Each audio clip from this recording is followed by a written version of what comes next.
I'm so sorry. That was just awful. Like, really woeful. I'm really sorry. I don't know how to apologize enough. Like, I'm a massive TED fan. Haven't actually been to one before. But I watch a bunch of them on my smartphone at night in my bedroom alone. And quite frankly, I'm really disappointed with today. Okay? Because, like, I just don't even know why that I have to do this. Like, I had a whole other talk prepared for today, and but I just noticed that none of the talks followed the TED 6-point formula that I've devised. Okay? I mean, a few hit a few of those points, and I acknowledge that, I validate them. But next year, I want all 6, okay? So I'm going to point you through them. First of all, the introduction. Guys, your introduction needs a childhood anecdote, okay? And make sure that the anecdote barely connects to your topic. Okay? That's really important. Source some anecdotes, not this lack of connection. So for instance, say your topic is like salination. You might want to consider using, a childhood story, like a trip to the local circus where you saw a clown die. That's a good one. You should use that one. Like, what the hell does a dead clown have to do with salination? Nothing. But it gets them listening, okay? And that's a big TED tick right there. If you can, you should really bring on a prop, okay? But do not reference the prop. That's the thing. Like, just leave it there so the audience is wondering, like, did she bring that on by accident? Like, what's she doing with that hay bale? Okay? And hopefully your audience will be so desperate to know what the meaning of your prop is that they'll have to listen to your every word. And actually, thinking about the prop, it's actually up to you whether you tell them what the meaning is of your prop or not. So prop, the purpose of which may become clear later, or not at all. Not at all. But I want to acknowledge one of the speakers did use a prop. There was a kerosene lamp used today, and that was good. We're going to have him back, so thank you for that. Secondly, we have purpose. Now, your talk might want to be inspirational. That's usually the case. And just remember, though, that there are always some publishers in the audience, looking for the next Malcolm Gladwell. So no matter how jarring it is with your intended audience, just be sure you make the business case. Okay? Like, it doesn't matter if your talk is on Buddhists, like their philosophy towards dying. You need to remind the audience that this talk will revolutionize your life, bring peace to you and your fellow beings, and strengthen your company's stakeholder matrix. Okay? Third, actually, I have to say it, the guys did well with this one today. Because you'll notice that there are cameras everywhere, trying to cover every angle. And your job, talkers, is to completely ignore them. Is there a camera there? I don't know.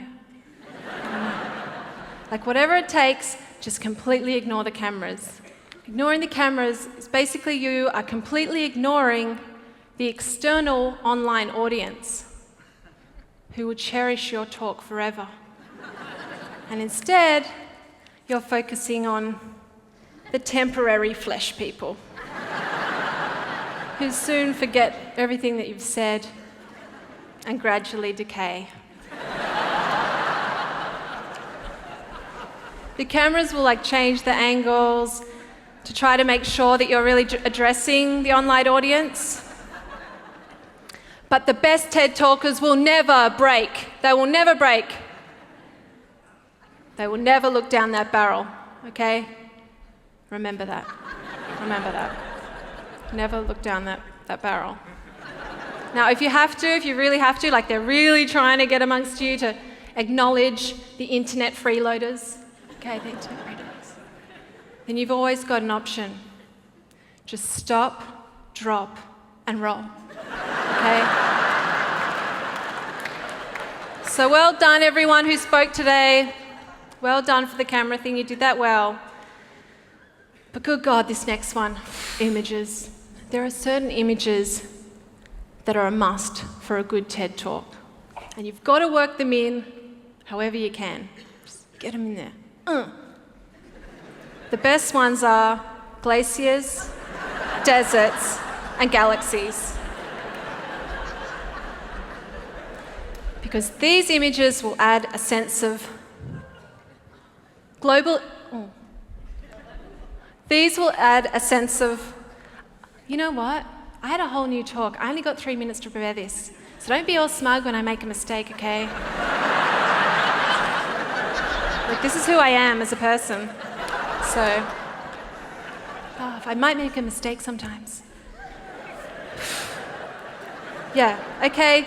They will add global impact and urgency to anything, any talk. Now, while we're on the topic of slides, like what you're saying might be complex. You know, you might have a talk that's really embedded, and you might want to represent it in a diagram like this one. This represents the complex interlocking relationships between managerial elites at the global level. Okay? You might want to show this, but what helps the audience is if you can condense that, your visual, into one word that sounds like a perfume.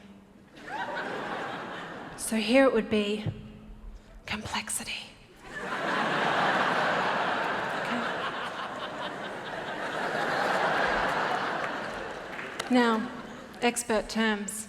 Just too many of you that were giving talks that were easy for lay people to understand. Okay?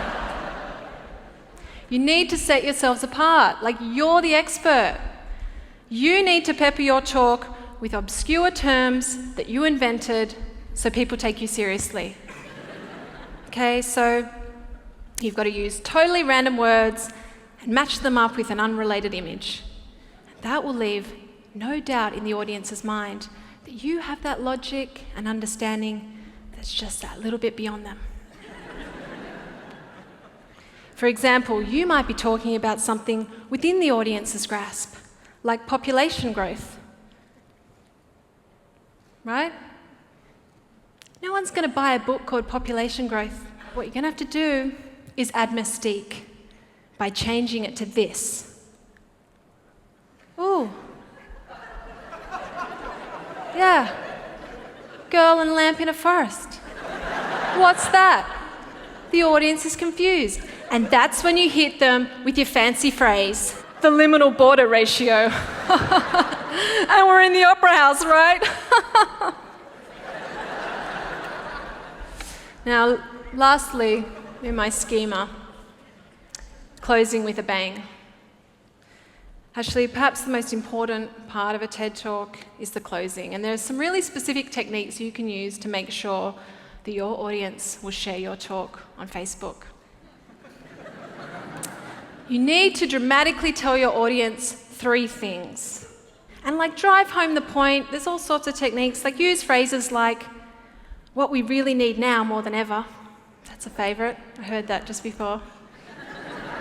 The young ones are learning.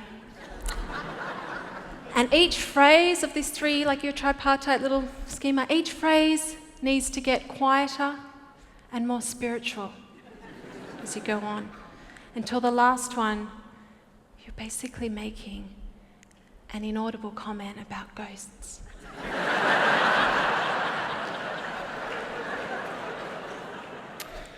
A bit weird, because I can actually see a lot of you, and it's really lovely, but I don't see any of you taking notes. Like, that's weird. Like, I actually put a bit of effort into it. It's kind of rude.